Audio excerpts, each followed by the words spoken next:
ICTP-BR é uma coalizão que reúne entidades da área técnica, tecnológica e científica, né?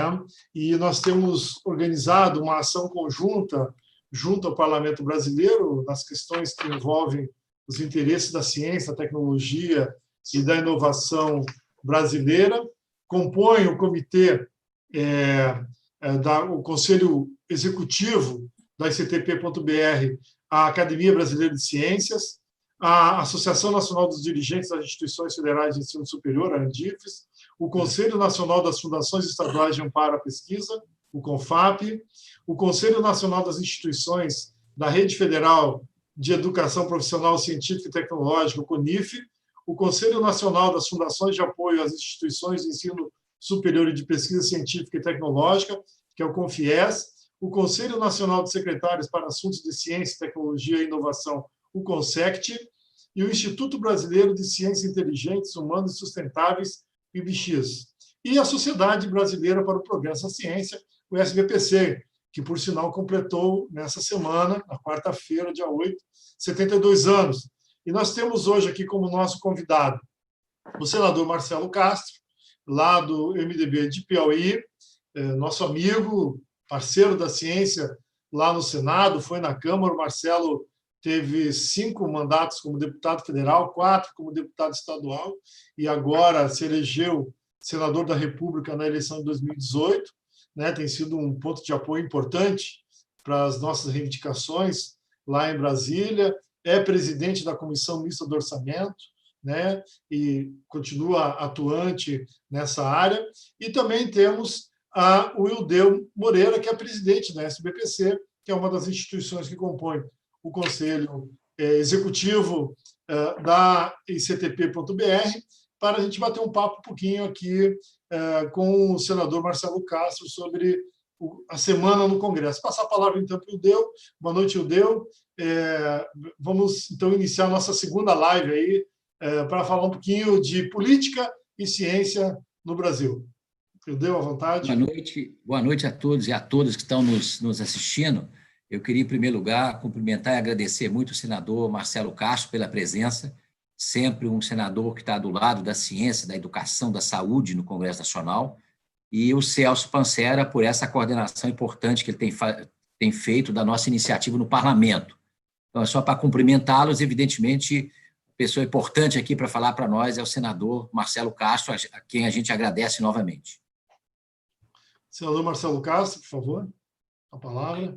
Bom, eu quero cumprimentar a todos, agradecer ao convite e reforçar aqui meus laços de amizade e de admiração ao amigo Celso Pancera, que foi nosso colega, deputado federal.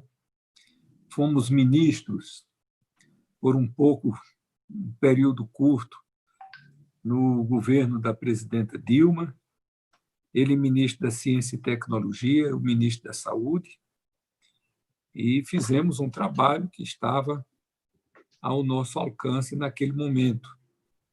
Parecida com a situação de hoje, naquela época nós tivemos também uma epidemia que foi a Zika vírus, com a manifestação de inúmeros casos de microcefalia, né?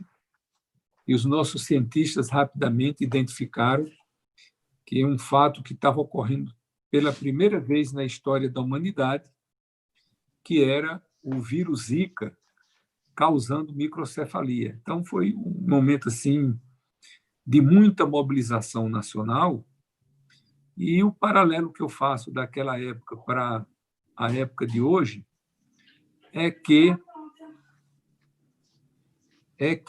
naquela época nós tivemos uma coordenação nacional, que é a maneira mais técnica, mais científica de se enfrentar um problema dessa natureza, evidentemente, ações coordenadas, sinérgicas. Então, nós montamos aqui em Brasília um centro, né, de comando de operações, e essas operações se deram a nível nacional, a nível estadual, a nível municipal, envolvendo toda a sociedade, os agentes de saúde, as Forças Armadas. Realmente foi um esforço muito grande. Fiquei muito feliz na época, porque esteve aqui a presidente da Organização Mundial de Saúde, a Margaret Chan, e ela publicamente elogiou o trabalho do Ministério da Saúde, disse que nunca tinha visto um país fazer uma mobilização tão grande para enfrentar uma pandemia, uma epidemia, como nós enfrentamos naquela época. Estou citando isso aqui para fazer o paralelo do que está acontecendo hoje. Exatamente essa falta de coordenação, esse apego à ciência, à tecnologia, não é? As coisas que são fundamentais para o desenvolvimento, para a prosperidade e para o bem-estar de uma nação. Em primeiro lugar, eu quero dizer a vocês que eu tive sempre um histórico ligado à educação. Eu fui professor, comecei aos 16 anos de idade, aos 18 anos eu já era professor de física da Escola Técnica, que hoje é Instituto Federal de Educação, lá do Piauí.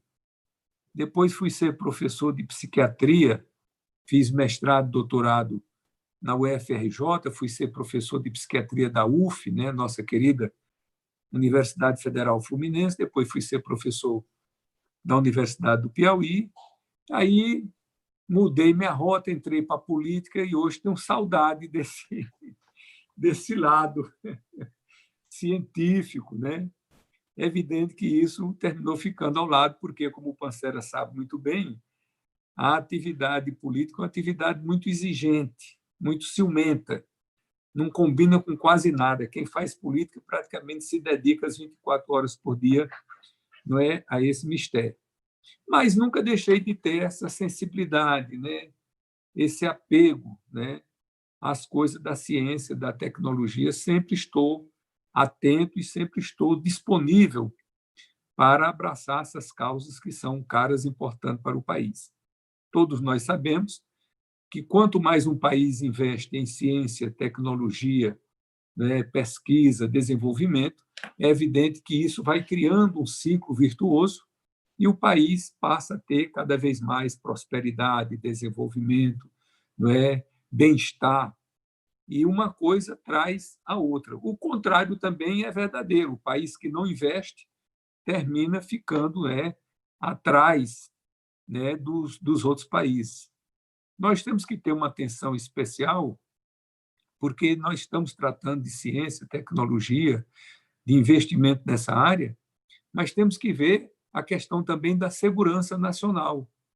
Nós vimos agora, diante dessa pandemia, nós estávamos inteiramente despreparados. O Brasil deixou de produzir insumos médicos, né, insumos farmacológicos, e nós fomos pegados, digamos assim, de calças curtas.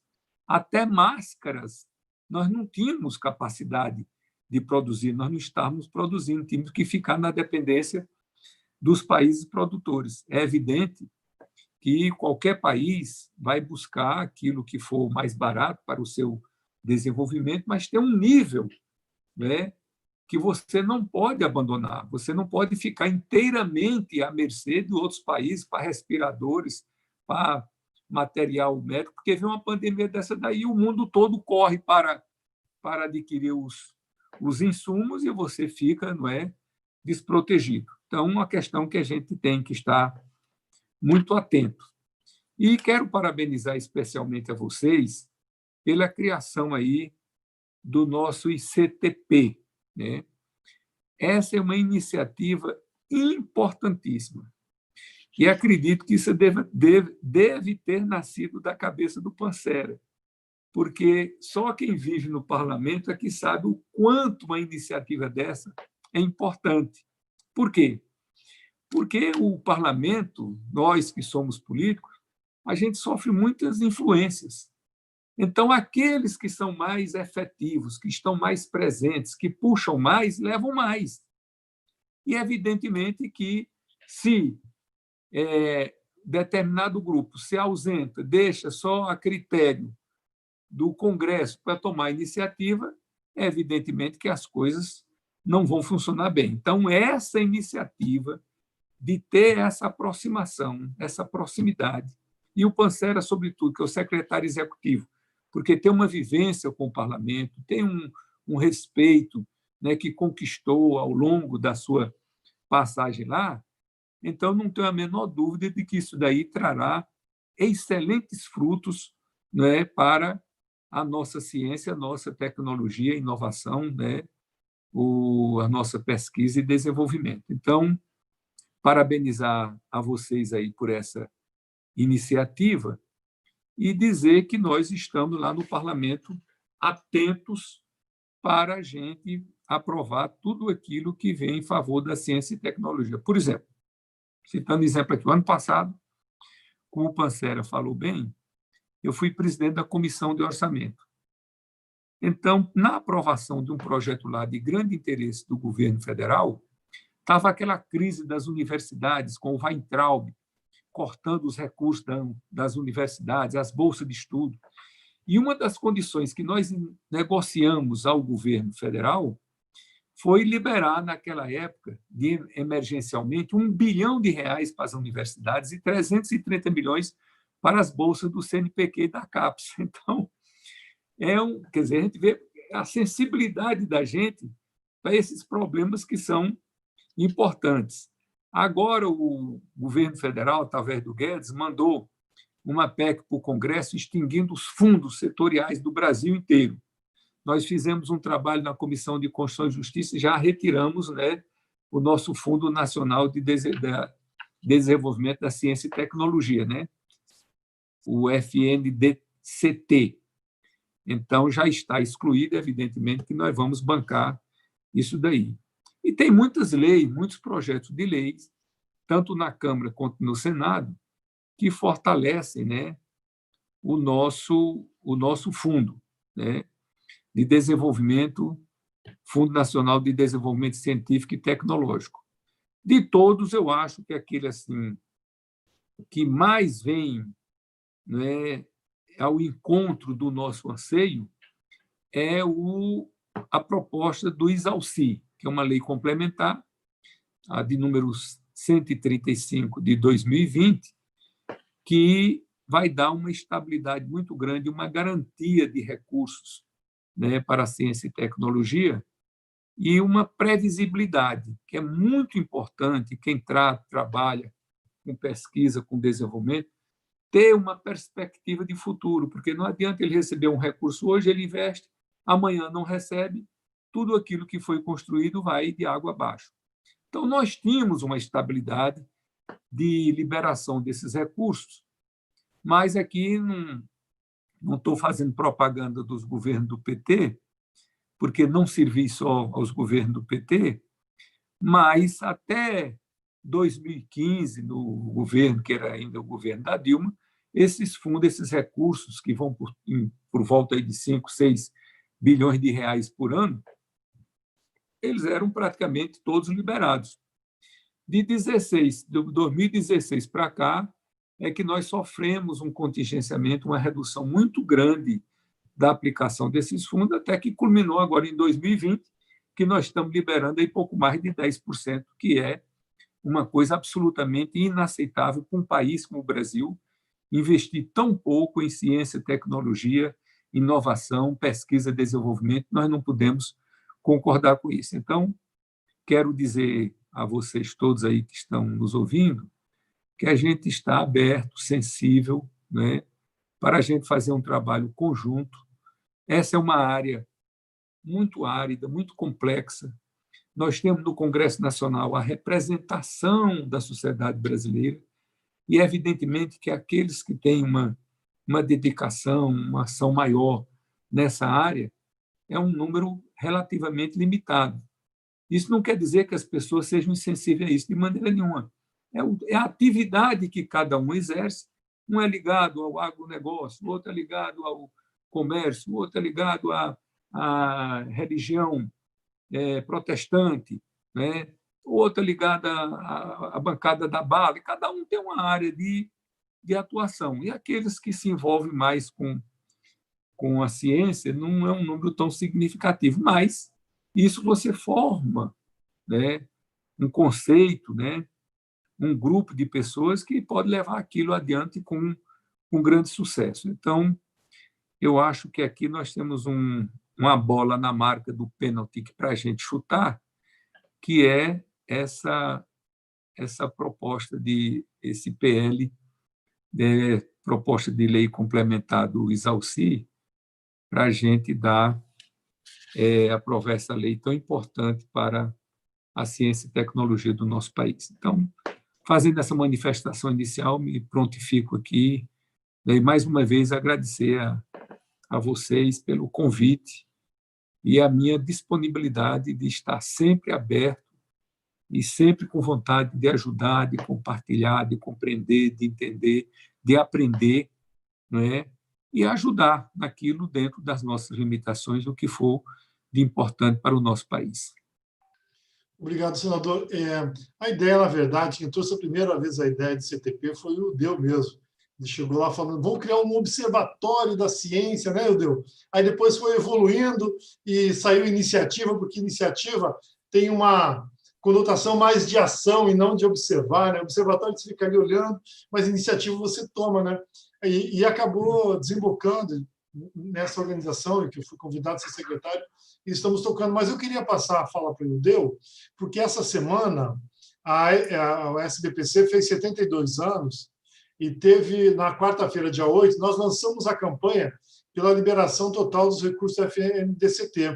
E também, à tarde, teve o lançamento de um livro de 70 anos da história da SBPC, né, que é uma história que se confunde com a história recente do Brasil, né? Então, o senador Marcelo Castro já entrou no assunto do FNDCT, que para a gente é muito caro, é fundamental para o Brasil, para sair dessa crise, que se liberem esses recursos. Vou passar a palavra então para o Eudeu também entrar nessa seara aí que é importante para a gente, que é a liberação dos recursos da FNDCT e a aprovação do PLC 135 do senador Isalci. Eudeu, com a palavra, por favor.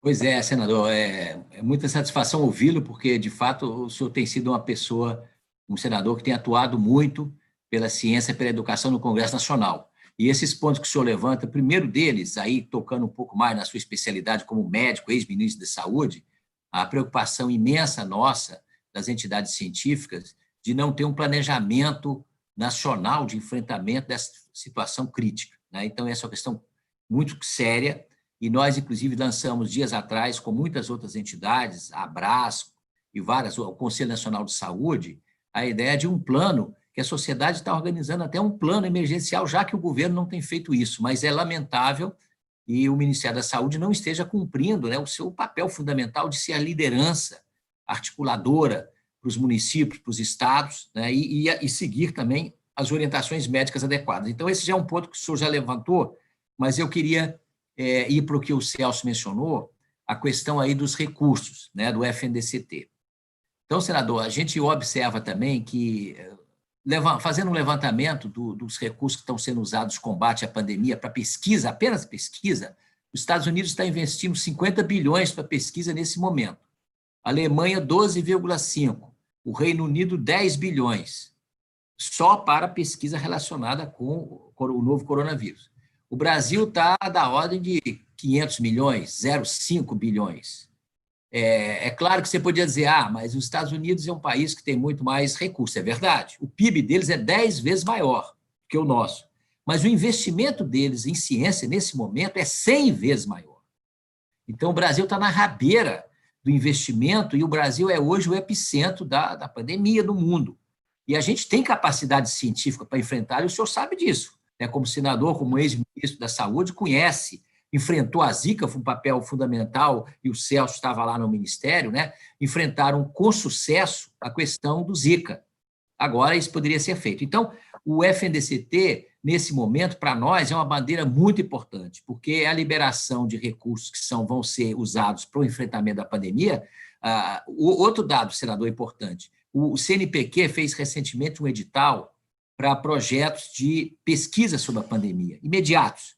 Teve mais de 2.000 projetos submetidos, uma demanda enorme da comunidade querendo gerar projetos. somente uma parte dos digamos, aqueles projetos de altíssima qualificação precisaria de 600 milhões para atendê-los. O CNPq tem 50. Olha o que o FNDCT podia fazer aí. Certamente o FNDCT tem um papel fundamental tanto na questão da pesquisa para a pandemia, mas também aquilo que o senhor apontava, né? A nossa incapacidade de produzir insumos, de ter de importar, inclusive, válvula para respiradores, de ter de importar máscara. Quer dizer, tudo isso, a indústria brasileira está fragilizada, é verdade, mas por causa desse processo anterior também. E essa dificuldade dos laboratórios hoje de terem recursos para enfrentar a pandemia tem essa raiz histórica deles estar sendo, de certa maneira, desmontados. Por isso o FNDCT é muito importante, né? Então, o senhor já mencionou aí a importância dele, e nós, não só essas entidades científicas, mas também as entidades de inovação, os setores empresariais, e o FNDCT também apoia pequenas e médias empresas. E na crise econômica que nós estamos, a saída da crise vai ter de ter ciência, tecnologia e inovação. Senão nós não vamos conseguir sair desse momento difícil que a gente está vivendo. Então, é só para reforçar muito aquilo que o senhor disse e dizer que as nossas entidades estão aí, contamos com o senhor, como já contamos na não extinção também do FNDCT, e, aliás, com todos os senadores da CCJ que votaram contra a proposta do governo e do ministro Guedes de extinguir o FNDCT. Então, isso foi um momento muito importante. Eu queria saber do senhor essa possibilidade do projeto de lei do senador Exalci prosseguir, porque já havia um projeto de lei do senador Otto Alencar, exatamente sobre o FNDCT, que não andou. Como é que o senhor vê essa possibilidade, por favor? Bom, é preciso uma articulação, né? Tudo isso funciona quando você tem um poder de convencimento. Então, essa proposta do Exalci, eu julgo a mais adequada. Os números que nós temos são muito elucidativos. É inconcebível um país, né, do porte do Brasil ficar com um nível de investimento em ciência tão baixo quanto nós estamos. E o que é mais grave, nós temos recursos para isso. Nós temos as fontes definidas de recursos. O problema é que essas fontes, esses recursos, estão sendo contingenciados. Então, não é difícil de se fazer uma argumentação para levar adiante esse projeto. Então, eu sou bastante otimista, né? Eu sempre acredito que as coisas boas vão superar as coisas ruins, que aquilo que é útil vai vencer aquilo que atrapalha o desenvolvimento da sociedade. Eu espero que o meu otimismo e a minha vontade de acertar não estejam me levando a julgar mal. Mas eu acho que é um projeto que tem uma boa pegada, tem um bom apelo, e se nós soubermos, eu acho que essa pandemia atrapalha um pouco, né? Assim, do ponto de vista da articulação, do ponto de vista da justificação, melhora, né? Mas do ponto de vista da articulação, porque todos nós estamos confinados, né? Sobretudo esses que têm 70 anos, como eu, ou mais, não pode brincar com esse vírus, mas eu sou muito otimista e acredito que nós vamos conseguir, porque não se justifica, não há como nós ficarmos com um nível tão baixo de investimento. Se o país está vivendo uma crise, não tem recursos, não, para isso nós temos. Os recursos já estão alocados, os recursos já estão destinados, já tem as fontes seguras desse recurso.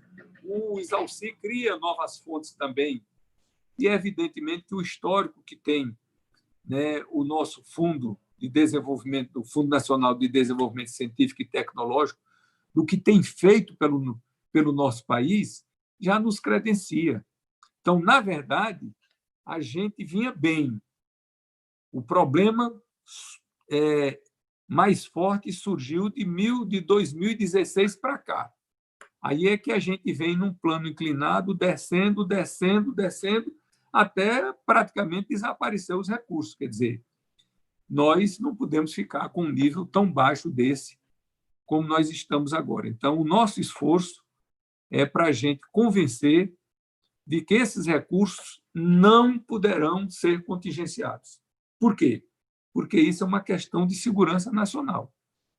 É uma questão de futuro do país.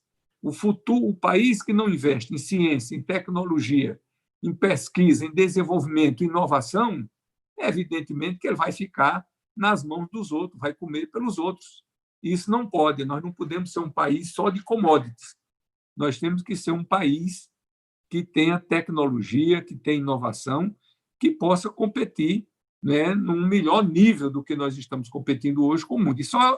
E nós só vamos conseguir isso daí se a gente tiver investimentos em ciência, tecnologia, inovação e pesquisa e desenvolvimento. Então, eu gosto muito de lutar por aquelas coisas que as pessoas veem naturalmente, que é uma causa justa, que é uma causa importante, que aquilo vai melhorar o nosso país, que aquilo vai melhorar a vida das pessoas. Então, quando você cita tudo que o fundo já fez, né, ao longo dos anos, a Embrapa, a Embraer, né, o Sirius, tanta coisa importante que tem no país, quantas universidades, laboratórios, instituições, empresas que foram financiadas, né, para desenvolver, para aprimorar a sua tecnologia, é evidentemente que isso é um argumento muito forte. E eu tenho certeza que a gente, sabendo levar esses argumentos, nós aprovaremos isso aí com uma relativa facilidade. É evidente que não estou criticando, mas o momento do executivo que nós estamos passando não é um momento que valorize, não é, esse aspecto. Mas isso não quer dizer que o parlamento não esteja sintonizado com esse sentimento nacional, não é? Que não é um sentimento nacional, é universal. Qual é o país do mundo que não quer ciência, que não quer tecnologia, que não quer inovação, que não quer prosperar, que não quer progredir? Aí vai comer pela mão dos outros, sem capacidade de se definir? Hoje nós não estamos excluídos da vacina pela infelicidade, quer dizer, pela infelicidade que traz esse proveito indireto de nós estarmos com a pandemia. Porque, pelo comportamento que o Brasil teve, se nós não tivéssemos com esses índices altos aqui dessa pandemia, o Brasil estaria excluído da vacina. Nós seríamos um dos últimos países do mundo a receber a vacina, porque nós não estamos contribuindo com nada, não estamos participando de nada, nós isolamos de tudo, nós estamos com uma atitude negacionista e, evidentemente, que nós estamos apartados. Entre aspas, aí, infelizmente, a sorte, do ponto de vista da vacina, é que nós estamos usando nossas pessoas para poder testar, e aí vamos ter o direito também de utilizar a vacina. Então, dizendo aqui da minha experiência como parlamentar, eu aposto minhas fichas de que nós temos um grande apelo que nós vamos aprovar essa proposta de lei complementar 135 do nosso querido senador Isalci, foi nosso colega meu, do Passera, várias legislaturas lá na Câmara Federal, uma pessoa muito ligada à educação, sempre sensível, sempre defendendo esses temas e uma pessoa que tem bom crédito, boa credibilidade, bom trânsito, e a gente fazendo um esforçozinho, né, que não precisa ser muito grande, eu acho que dá para a gente aprovar com uma certa tranquilidade. Na semana passada, nós tivemos uma reunião, senador, com a assessoria do senador Isalci, né? Ele nos relatou que há um acordo com o presidente Alcolumbre da formação de uma comissão especial para avaliar a questão e fazer a tramitação do projeto sem obrigatoriamente ter que passar pelas 3 comissões de mérito, né? O que daria uma agilidade nesse processo. Claro que a pandemia chegou num momento ruim e hoje os parlamentares estão trabalhando à distância, né? no ambiente virtual. Mas eu acho que isso, e a assessoria do senador ficou exaustivo, nos enviar quais foram as lideranças, os partidos que já fizeram a indicação dos membros, quem falta indicar ainda os membros, porque esse passo é importante. Ter uma comissão especial é importante, que não precisa passar pelas demais comissões de mérito, né? Então, esse status aí é interessante para a gente, né? E quero testemunhar aqui, ao vivo, né? No ano passado, durante os debates do orçamento da União, o senador Marcelo Castro, presidente da CMO, nós tivemos em diversas oportunidades contigo, lá no teu gabinete, e também na reunião, na sala da comissão, o senador Marcelo Castro nos levou para a reunião com o relator, o deputado Domingos Neto, que era lá do Ceará, do PSD do Ceará, que era o relator do setorial do CIT. Não, o setorial do CIT era o André Figueiredo, do Ceará, do PDT, e o Domingos Neto era o relator geral da CMO. E nos ajudou muito a gente a fazer essa transição. E nós conseguimos, e foi importante, porque nós conseguimos, não resolvemos o problema do CNPq, mas conseguimos garantir recursos para que, ao longo desse ano, não faltasse de recursos para pagar as bolsas do CNPq, né? Como o ano passado. Em setembro acabou o recurso, né? E teve que fazer suplementação. Então, graças à ação do senador Marcelo Castro, de outros parlamentares aliados nossos, junto lá à relatoria, o deputado André Figueiredo também, foi muito importante o papel dele, nós conseguimos incluir mais 150 e tantos milhões de reais no orçamento do CNPq, e nós temos hoje os recursos garantidos para pagamento de bolsas. Eu estava aqui relembrando, né, o Deu teve um problema na internet, teve que sair, retornou, né? Eu estava relembrando aqui da luta na CMO, as reuniões que nós fizemos lá com o relator Domingos Neto, que era o relator geral do orçamento 2020, e também com o deputado André Figueiredo, né, que foi o relator setorial, né, da ciência e tecnologia, né? E como foi importante o Marcelo Castro ter nos recebido no gabinete dele em diversas oportunidades e termos encaminhado as discussões lá. Então, agradecer e falar sobre essa questão também. E aí eu passar a bola para o Eudeu também, para o Eudeu fazer as considerações sobre essa questão orçamentária, aí, que eu acho que tem também coisas a serem apontadas, né, Eudeu? Em particular, o problema da falta de recursos para novos editais no CNPq, né? Que é um caso seríssimo, né? Que nós estamos vivendo esse ano, né? E também relatei ao senador Marcelo Castro, que na semana passada nós tivemos uma reunião virtual com a assessoria do senador Exalci, que nos disse que o acordo com o presidente do Senado, né, o Davi Alcolumbre, é a criação de uma comissão especial para analisar o PLC 135. Porque, para quem está nos assistindo, qual é a diferença? O que o PLC 135, essa lei complementar, o senador Exalci propõe? É que o fundo, o FNDCT, é um fundo contábil. O dinheiro entra e vai para o Caixa Único da União e fica ali. E o dinheiro só é gasto quando o governo libera. Diferente do FAT, por exemplo, né, que é o Fundo de Amparo ao Trabalhador, que é um fundo contábil e financeiro. E esse dinheiro está na conta da Caixa Econômica Federal e tem um comitê que reúne sindicatos, entidades, né, da sociedade civil e que define os recursos, o gasto desses recursos. Então, o dinheiro não fica lá sujeito à tesoura da União, do Tesouro da União, né, os cortes. E o que nós queremos com o FNDCT é exatamente isso, é transformar o FNDCT num fundo financeiro, que ele esteja fisicamente em algum lugar depositado e que tenhamos um comitê nacional de entidades do âmbito da ciência, da tecnologia, da inovação e também da sociedade civil que faça o gerenciamento e as estratégias desse fundo. Eu até vou passar a bola para o Eudeu. Nós já estamos às 19h12. A ideia já é a gente já ir encaminhando para o final do programa, mas eu acho muito importante você tocar nesse assunto, que esse assunto é fundamental para a gente. Inclusive, provavelmente na semana que vem, na outra semana, o senador Isalci estará no programa aqui conosco falando sobre isso. Então, vou passar a bola aí novamente para o Eudeu fazer considerações sobre essa questão que para a gente é fundamental. Muito obrigado, Celso.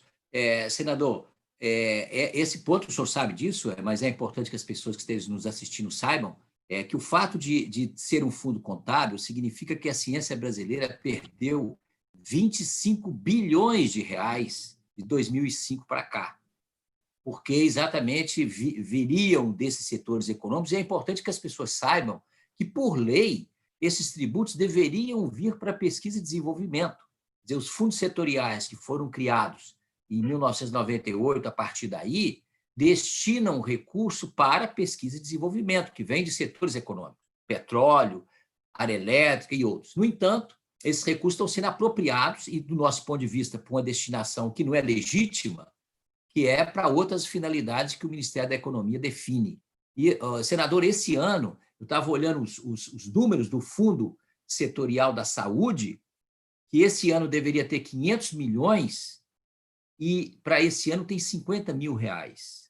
Exatamente o fundo que é essencial para a produção de insumos, de fármacos, de vacinas, de remédios. Quer dizer, está completamente desprovido de recursos esses que vêm, inclusive, do setor empresarial com essa destinação. E um outro ponto também, senador, que nós temos insistido, é que na Constituição brasileira, e o senhor sabe bem disso, lá no artigo 218, está escrito que a pesquisa científica básica e tecnológica é prioritária, é um dever do Estado. E isso, ao nosso ponto de vista, se o principal fundo está congelado, significa que não está sendo cumprido um preceito constitucional importante. Esse também é um outro argumento do ponto de vista legal, mas o senhor chamou a atenção que esse fundo já fez muito para a ciência e tecnologia brasileira. Aí foi citada a Embraer, a Embrapa, inúmeras instituições de pesquisa, o Sirius, o enfrentamento do Zika teve muito recurso disso naquele momento. Para as universidades brasileiras. Não tem hoje, senador, nenhuma universidade pública brasileira que não tenha recurso proveniente desse fundo nos seus laboratórios. Então, a importância dele é cristalina. E, portanto, esse projeto de lei, para transformá-lo num fundo financeiro, é essencial. Mas nós estamos também, esse ano, nessa luta permanente para a liberação do recurso deste ano. E, para nós, esses 4 bilhões poderiam fazer uma diferença muito significativa no enfrentamento aí da pandemia e das suas consequências. Eu queria lembrar um aspecto que o Celso mencionou, é que o CNPq, esse ano, o senhor participou dessa luta com a gente, também está com os recursos de fomento muito baixos. Outra agência fundamental, que amanhã faz 69 anos e vamos comemorar aqui com um debate sobre a CAPES, da pós-graduação, a CAPES também perdeu 20% do recurso só do ano passado para cá. Então, isso significa que a gente está com recursos reduzidos em todas as áreas da ciência e tecnologia. Isso é uma questão que afeta, como o senhor disse, a soberania nacional, a qualidade de vida da população e também da capacidade nossa de explorar adequadamente, por exemplo, a Amazônia, a água, as riquezas imensas que o país tem. Se nós não tivermos ciência e tecnologia adequada, daqui a algumas décadas, o risco de nós perdermos isso não será pequeno. Então, essa é a preocupação que nós temos e agradecer de novo, em nome da SBPC e da nossa iniciativa, a sua atuação muito intensa. Aliás, o senhor fez um depoimento muito bonito recentemente para a SBPC, agradecemos também, que já foi ao ar aí, no dia 8, e, portanto, contamos muito com o senhor e a sensibilidade que o senhor tem, vindo lá de São Raimundo Nonato, da importância também das populações vulneráveis, do meio ambiente, do Museu do Homem Americano, que é uma iniciativa muito importante lá do Piauí. Muito obrigado. Senador, eu vou, antes de encaminhar o senhor para as considerações finais da sua fala, eu quero lhe agradecer. O senador também teve um papel importante. A iniciativa ela tem 1 ano e meio de existência e ele cumpriu um papel importante, apresentou, junto à Comissão do Futuro do Senado, uma emenda parlamentar para nos ajudar do ponto de vista da sustentação financeira da iniciativa. Nós, inclusive, a SBPC já apresentou um plano de trabalho junto lá ao Ministério da Ciência e Tecnologia. O recurso deve ser liberado nas próximas semanas. Quero fazer especialmente esse agradecimento. Nós pretendemos organizar uma série de eventos em Brasília, virtuais, para dialogar com o parlamento sobre a importância da compreensão e da ciência, da tecnologia e da inovação para o futuro do Brasil, inclusive com seminários internacionais, e com certeza contaremos com sua presença em outros eventos nossos, né, porque somos muito gratos pelo seu apoio também nesse âmbito aí de ajudar a consolidação do nosso trabalho. Senador, por favor, passar a palavra, então, as suas palavras, as suas considerações. Pois não, eu, em primeiro lugar, mais uma vez, agradecer o honroso convite que vocês me fizeram, né? O Pancera sempre teve essa distinção especial aí comigo. Eu sou muito grato, conservo muito essa ligação, né, por ver no Pancera uma pessoa que sempre ligada a essa área, querendo dar o melhor de si em favor, né, da causa do desenvolvimento científico e tecnológico do nosso país. Então, só para finalizar aqui, exemplificar, imagine o Brasil que era, por exemplo, plantio de soja. A soja é uma cultura de clima temperado. Então, quando a soja veio para o Brasil, ela era produzida praticamente só em pequenas quantidades no Rio Grande do Sul. Depois foi subindo, né, Santa Catarina um pouco, mais no Paraná, mas ficava por aí porque milenarmente a soja que vem da China era cultivada em países de clima temperado. Ninguém esperava que a soja pudesse ser um produto, né, tropical. E foi a nossa Embrapa que desenvolveu, né, linhagens de soja que puderam dar esse boom de desenvolvimento ao Brasil. E quando a soja veio para o Centro-Oeste, que avançou, aí tornou o Brasil essa potência agrícola que é hoje, que se não fosse, não é, o agronegócio, o Brasil estaria, evidentemente, em maus lençóis. Você vê agora, né, uva, que é também uma fruta de clima temperado, produzindo à vontade, a larga mano, em Petrolina, clima semiárido, né, próximo do Equador, com a insolação muito grande. Agora produzindo pera lá em Petrolina, produzindo maçã. Então, isso é uma revolução do quê? Da tecnologia, da ciência. Sem isso daí, nós não iríamos para canto nenhum, nós estaríamos confinados na pequena parte que o Brasil tem de clima temperado.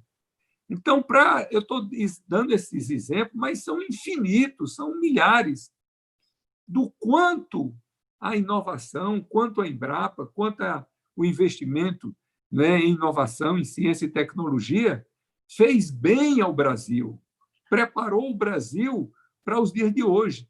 E, evidentemente, que isso é um ciclo, como eu disse no início, virtuoso. Quanto mais você investe, mais o retorno vem. Quanto mais o retorno vem, melhor a economia, tem mais prosperidade, mais você investe, e aí vai isso crescendo como uma bola de neve, aumentando a capacidade de produção do país. Então, nessa parte aqui da emenda do Isalci, o que é o essencial? O essencial do projeto do Isalci é que o fundo fica livre de contingenciamento. Então, o que nós temos que centrar todas as nossas energias é o seguinte: o dinheiro do Fundo Nacional de Desenvolvimento Científico e Tecnológico do Brasil não pode ser contingenciado. Então, isso daí é um apelo que pega fácil, não é? E aí nós temos que estar todos unidos nessa comissão que o Davi Alcolumbre já se prontificou para constituir, e a gente vai levar esse argumento, e acredito que daqui para frente, a gente aprovando, nós vamos ter não só fontes regulares de recursos, como vamos ter, né, a liberação estável, a previsibilidade, a pessoa vai poder fazer uma pesquisa de médio e longo prazo, porque sabe que todo ano tem aquele dinheiro ali garantido para dar continuidade à sua pesquisa. Então, eu acho que é uma maneira que a gente pode contribuir muito nessa área para o desenvolvimento científico e tecnológico do país, sem o qual nós não seremos um país, né, da linha de frente do mundo e ficaremos um paísinho sem importância, né, no cenário internacional. Então, um agradecimento profundo a todos e a minha sempre disponibilidade, abertura e vontade de contribuir. Então, eu tenho muito mais vontade do que meios, mas estarei sempre aberto, sempre disposto, qualquer hora, qualquer dia, para me juntar a vocês nessa luta tão importante para o bem-estar do nosso povo, para a prosperidade do nosso país. Muito obrigado a todos. Agradecer, então, ao senador Marcelo Castro. Queria só fazer um registro. Hoje faleceu há pouco, num acidente, o ex-deputado Alfredo Sirquis, que é aqui do Rio de Janeiro, foi vereador, ambientalista, foi deputado federal, uma morte trágica. Quero só deixar um registro, acho importante, porque é um cidadão que teve foi um meu papel colega no país, lutou contra a ditadura, foi para o exílio, né? Tem um belo livro chamado Os Carbonários, né? A gente fazer esse registro aí, nesse momento, né? Eu acho que verdade. essa solidariedade à família, à filha e todos que ele deixa aí nesse momento. E o Deus, você quer encerrar? O senador, acho que quer fazer algum comentário também, senador? O senador ia fazer o comentário. Isso. Não, é só essa questão do Sirquis, porque foi um parlamentar que nós tivemos uma boa relação, porque quando eu fui relator da reforma política, ele fazia parte da comissão e tinha boas ideias, tinha boas propostas, e sempre era um dos parlamentares que mais contribuíam, que mais estavam presentes, que mais lutaram junto comigo para a reforma política, que, infelizmente, não tivemos muito êxito. O Pancera sabe perfeitamente as razões, mas sempre é uma pessoa que eu tenho boas recordações de posturas sempre muito corretas, muito em favor do país, muito em favor da população, sempre com um olhar no social para melhorar a vida do nosso povo. Então, vai fazer muita falta, era um cidadão de bem, com boa postura ética, e, infelizmente, essas coisas acontecem, né? Passar para o Deus. Deus, você faz encerramento, então? Assim, só e também registrar o pesar pelo falecimento do Alfredo Sirquis, e foi também aquilo que vocês já disseram, também um ambientalista muito ativo, né? Teve uma ação muito grande em todos esses movimentos do Brasil, inclusive em defesa do meio ambiente, e, obviamente, a gente deixar registrado o nosso pesar, e também, evidentemente, a gente está vivendo um momento muito triste, mais de milhares de brasileiros que já faleceram, né? Temos mais de 60 mil, 70 mil pessoas dessa ordem que já faleceram com a pandemia, e deixar registrado também o nosso lamento e a expectativa que os governantes ainda planejem, ainda façam ações para a gente diminuir esse grau seríssimo da pandemia no Brasil. E agradecer muito o senador, dizer que a gente está sempre muito presente, estamos muito presentes e vemos a sua luta permanente dentro do Congresso Nacional pela ciência, pela tecnologia, pela educação, e esse sentimento também de pátria, né, de Brasil, de soberania nacional, da importância do país como um todo e da sua população, em particular os setores mais vulneráveis. Então, eu queria agradecer muito, agradecer o Celso aqui e a todas as pessoas que nos assistiram, e volta quando, Celso, teremos o nosso próximo? Sexta-feira, novamente, 18h30, provavelmente com o senador Isalci, ele ficou de confirmar, mas é possível que seja ele, para conversar mais sobre o PLC 135, sobre ciência e tecnologia. Uma boa noite a todos e todas. Eu vi que tem alguns comentários, algumas perguntas aqui no YouTube. Nós vamos responder no particular a todos e todas, porque não dá tempo de fazer as respostas aqui. Agradecer, então, senador, muito obrigado. Eu deu uma boa noite, um bom final de semana. E nossa solidariedade, então, como falou, eu deu a todas as famílias das vítimas do Covid, essa grande crise que nós vivemos aí. Uma boa noite. Boa noite.